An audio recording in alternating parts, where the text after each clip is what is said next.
Creating a delivery docket for a supplier. On occasion, you may need to create a delivery docket for your supplier. To do this, open the Jobs button in the Purchasing module, enter the job number that you're looking for,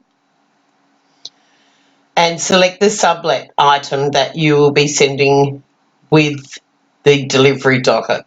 Click on Create Order and select your supplier from the search menu.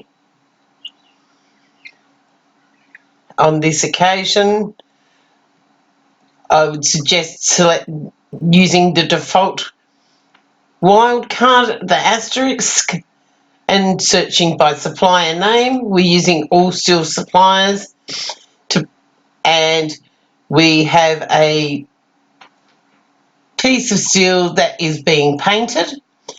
Clicking on the print button, we only have a standard template, so we need to create a new template, and we'll call that delivery docket.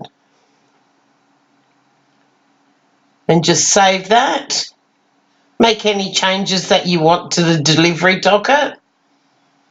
In particular, placing a signature and date option in the footer.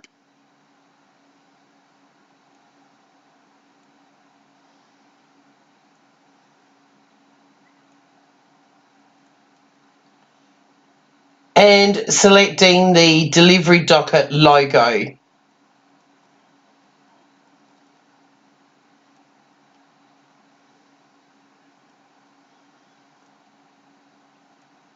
Remove the message from email, because you won't be sending this by email. We'll be having this printed out on a hard copy.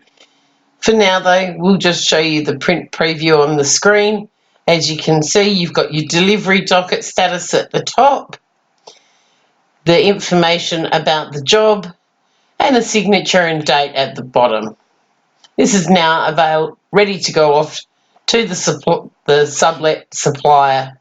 Remember to remove your template back to standard so that future purchase orders can be processed correctly. This is the end of this video.